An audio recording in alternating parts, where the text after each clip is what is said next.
All right, welcome to the Release Show.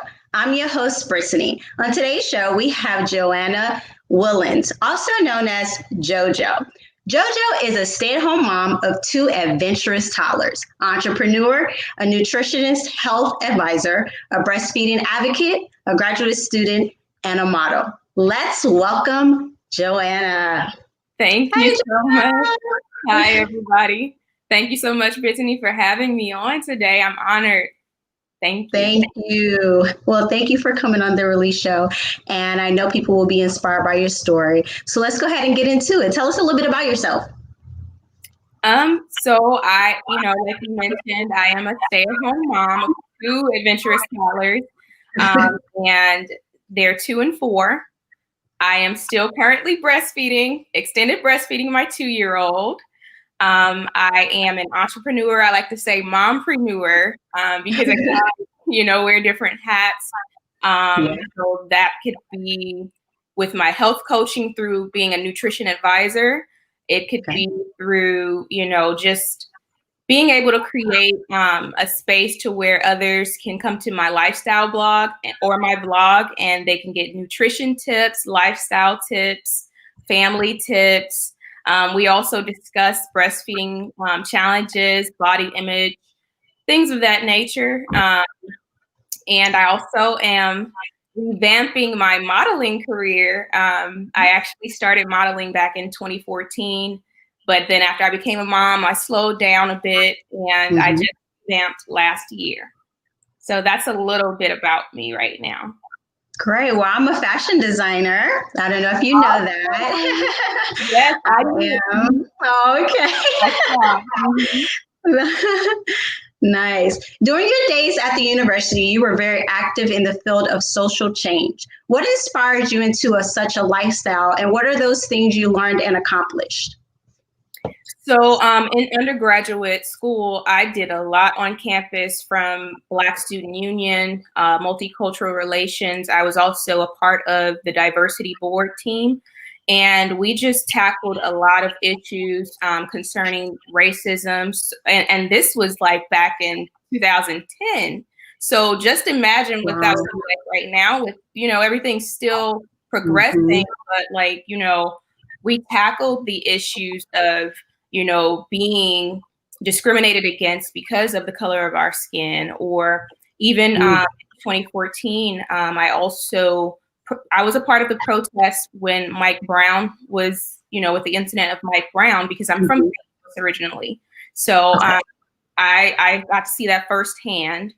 And even just on campus, like I advocated for, different things with student politics. I was also on the national speech and debate team. So I traveled a lot, and I also did a lot of competitions during that time. And I learned a lot even through that, just with how to, advocate for those types of topics, whether it's racism, politics, colorism, sexism. So a lot of activity on campus. I was very involved, and it just really struck something inside of me to, want to promote social change and really make sure that I'm an advocate and I learn how to use my voice and exercise. So did you ever go through any experiences with racism yourself? Oh, Lord. I did. I'm pretty sure, many people of color could definitely relate to that. I actually went to a predominantly white school my freshman year of college, which I eventually transferred from. And I experienced a few different things during my experience that, kind of shaped what I felt as far as having to stand up for changing, any type of issue that came about concerning the Black students or any student of color that was there at the time, dealing with certain types of challenges that may have come about, especially with being in a small town that really did not have a lot of, people of color in it. And then just from being from the Midwest, the Midwest and the southern states seem to have more of that. And I'm not saying that it's not everywhere, it's everywhere. But just being from the Midwest, I can definitely say that I've had quite a few experiences with racism. Okay, so how do you feel about what's going on in the world right now with racism? I mean, I know that even though it's been going on for centuries, it's always going to be heartbreaking. It's always going to make me feel, numb. And I just, there's times where I had to actually detox from social media and the news because, especially this year with everything going on, like it just became too much to the point to where my spirit felt, all of those negative vibes. And I just really felt like I had to just step back, allow the Holy Spirit to speak to me to address these issues in the way that, we need to, because while I'm not against how anyone chooses to exercise their, freedom of speech. However, there is a specific way that we have to try to go about, strategizing so that we can be effective and make sure that you're actually creating the change, not just speaking out for it, but taking the right steps so that we, see it, see the results that we want to see. So that means sitting yourself in a room by yourself and talking to God. I mean, and I know that everyone doesn't necessarily have the same belief system, but I know the Holy Spirit, and I know that I have to sit down and I have to come to God and allow the Holy Spirit to work through me and tell me, how do you want me to go about this? How do you want me to address these issues? Because I have a Black son. He may be 2 years old, but how do I then explain these things to him someday? How can I help others to understand that may not relate to these topics to understand how they can become more active and how we all can come together and unify so that we can truly end racism? Now, I don't know if we will. I can't say that. But, how can we truly see effective progression when it comes to, the social injustices, and how can we, go through the Supreme Court? I'm not going to say overthrow, but how can we just, create more effective strategies so that we truly can put an end to police brutality, put an end to, all of the challenges that are faced when we're talking about, social injustices and racism.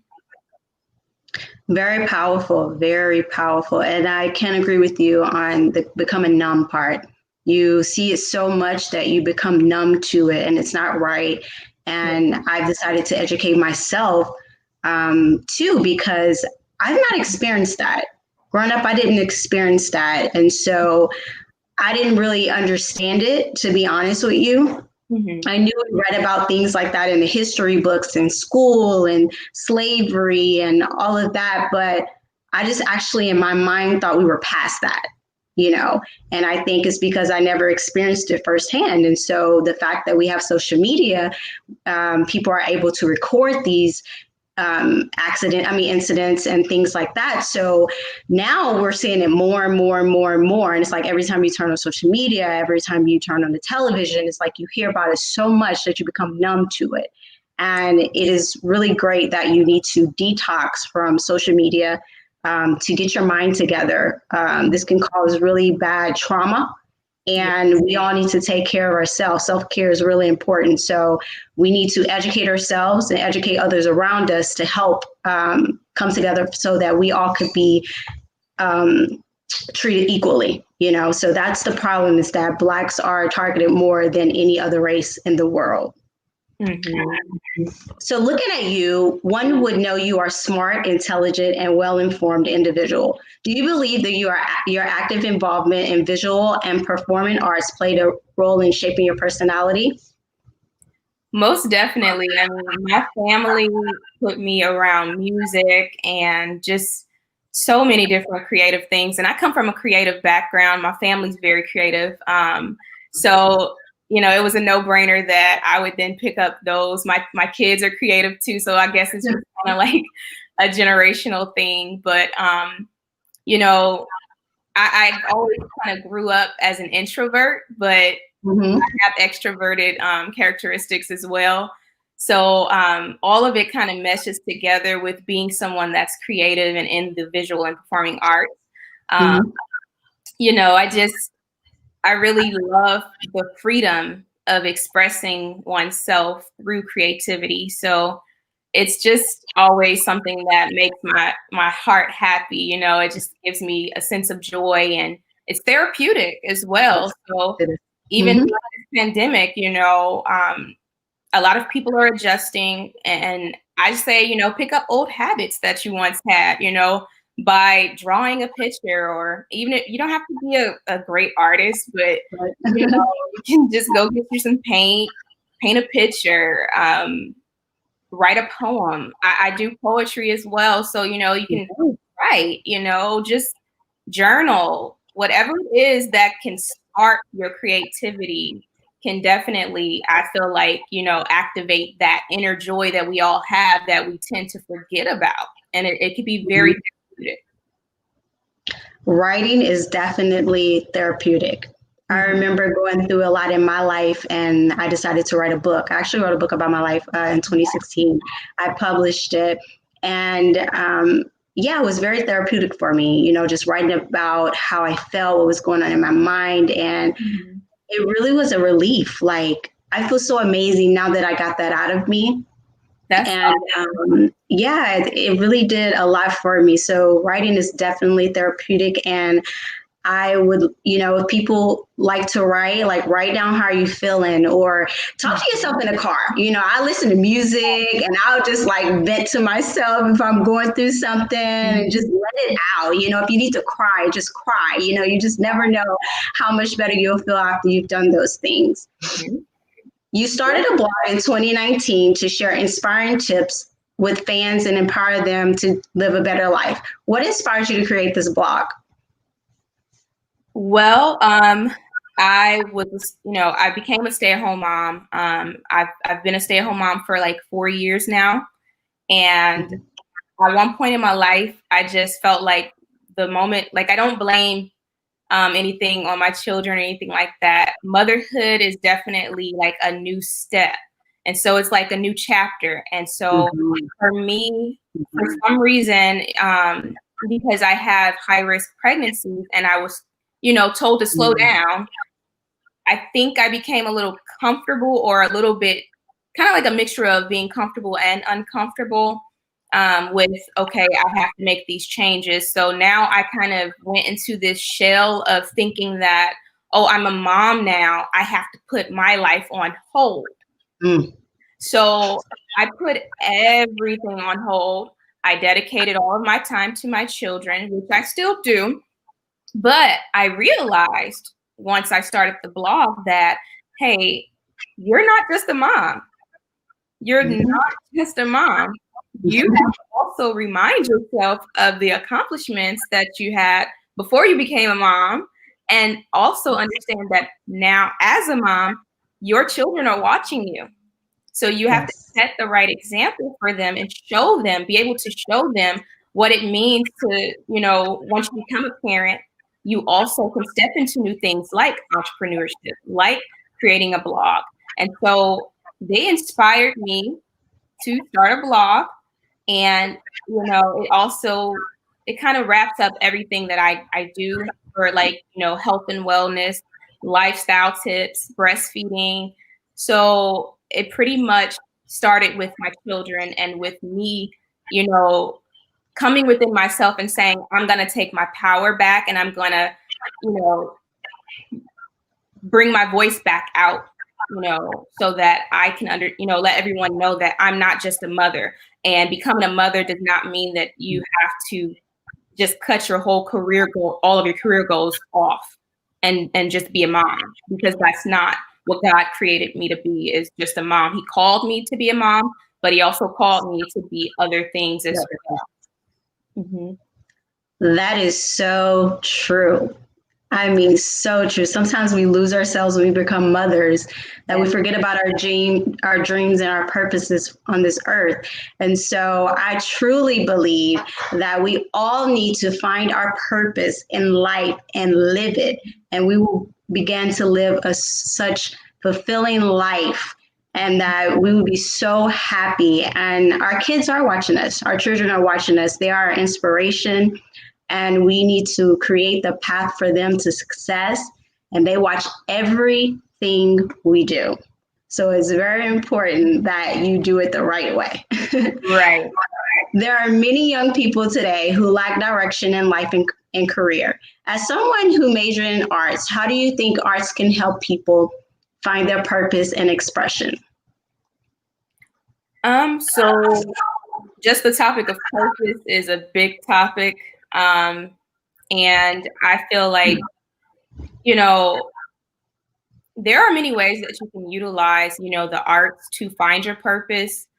But in some ways, you do have some artists that are very kind of just so free that they don't know where they want to go, and I'm not trying to, put anybody out there or anything like that, but I'm just saying you do have some artistic minds that are so free that, they just dibble and dabble in multiple things. They don't really know exactly where they're going, or they don't have a plan. And so for me, I believe that, while it's okay to be creative, and while it's okay to, combine whatever it is that you feel helps you to express yourself, you still have to also make sure that you're planning. But this is something I always remind myself and others, is that no matter how much planning we do, God always has the last say, and he can shift something right off the bat. You could be planning all day and then he's like, oh, nope, I want you to go this way. So you have to be attentive to that voice, that small voice telling us, this is where I have ordained you to be. And, the more that you start to get in tune with that inner voice, you'll be able to understand. I feel like you'll be able to understand a little bit more about what it is that, your purpose is, because that's a huge, thing to find your purpose. Even some people are over 50 still don't know their purpose, right? So, it's trusting the process, really. Yes, you have to trust the process. You really do. You are currently planning to pursue a Master of Science in Health Psychology. Why have you made this decision, and what do you hope to accomplish with it? Well, I'm currently in grad school now, so it's just kind of hectic right now, but I just wanted to be able to add more under my belt. I don't want to just, and I'm not saying that you have to have a degree in order to do certain things, but for me, I'm all about training and really getting the education under your belt that you need so that you can be more effective, and with me being a nutrition health advisor, I felt like this would be a good route for me to not only know the aspects of nutrition, but to know the psychology behind it, because a lot of times the way that we eat affects our behavior. And a lot of people don't understand that or know that, even if you're lacking certain nutrients, it can affect, your mental health. It can affect many things, not just physically. So that's why, I'm always big on, mind, body, and spirit, because these things are important. So understanding the psychology behind it is still just as important as understanding the physical aspect. Yes, and I minored in psychology in college at Tennessee State University. Mm-hmm. And I really loved it. So in high school, I took psychology and sociology classes, and I enjoy studying people. I kind of really wanted to know, are these people good that I'm encountering in my life? Like, do they fit in my life? So I really thought that was very interesting. I really love those classes. I actually should have went into psychology. And the reason I say this is because I feel like people come to me for advice about life all the time. And I'm not a licensed person, but I do try to give very empowering information to help them. But I really think if I would have went into psychology, like I would have really been living the dream. And that's why I have this show. You know, the Release Show is with real, you know, for real people with real stories about their real life, because we all need to tell people our stories so that they can be inspired by them. And one day I'll be coming on my own show to tell my own story, but that'll be in 2021. Yes, I can't wait to let everyone come on the show to tell their story, but I have a story as well. And but yes, like I love psychology. Like I love studying people. Like I'm at work and I can already feel somebody's energy even before they even speak. And I'm like, no. Or anywhere. It doesn't matter. It's just people in general. Like I can already like sense it, you know? So I think that's pretty cool. I really like that. I understand that. I can relate to that too.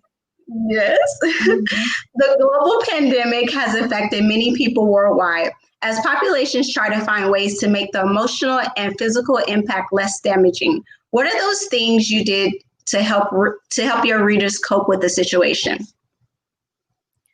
Well, for me, I just kind of shared doing some healthy social media detoxing.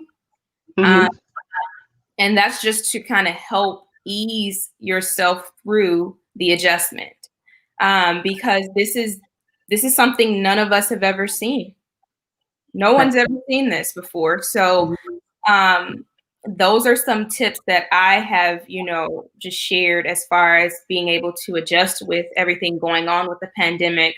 I also have been, you know, sharing that there are different ways that I can help in terms of, you know, nutrition aspects. And if anyone wanted to, you know, sign up for any of the nutrition programs that I have virtual programs right now. And I'm giving quarantine specials for that, just so that, you know, it'll help others educate themselves about how to maneuver through some time where we have to build our immunity up really well. And, you know, so all of those things are very important. But those are some ways that I definitely try to help others to ease their minds during a time like this. So you're a breastfeeding advocate, currently working towards becoming a certified breastfeeding counselor. Why did you think that breastfeeding is essential to every mother, child, and family? And what inspired you to become a breastfeeding advocate? So I'm still currently breastfeeding, as I stated earlier. My son is now about 2.5 years old. So that's one of I breastfed both my children. So I'm an extended breastfeeding mom. That's mainly my main reason as to what helped me want to advocate. But it's also the social injustices, not just the ones that I'm speaking of in my documentary about, you know, for Black moms, but just in general for all moms. There is a stigma concerning breastfeeding. And so right now, many moms all over the world are advocating to normalize breastfeeding, because this is something that even after in America, now it's legal and, you know, to breastfeed in public. Even after that, women still find themselves getting discriminated or told to put on a nursing cloth or go in the bathroom, or, you know, no, we're not supposed to still be there in that space.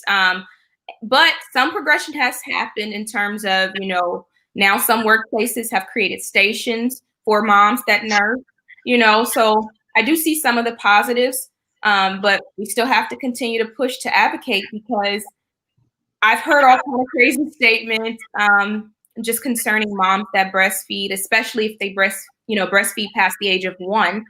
So I just really, really feel like it's something that is extremely vital, not just for the mom to be able to do it, but because, you know, you're giving your child the best nutrition that they ever would receive. So, and this is not I'm not saying that to put down moms that give formula, because every circumstance and every situation is different.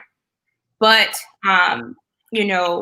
breastfeeding for some reason is just like a taboo for some reason. And it's looked at as something negatively in some people's eyes. They sexualize it and all kinds of things that you wouldn't think, should be done when you're talking about nurturing your baby. Your baby. Mm-hmm. Yes, I breastfed for I think it was 6 to 8 months. I can't remember, but I had to stop because I was working, number one.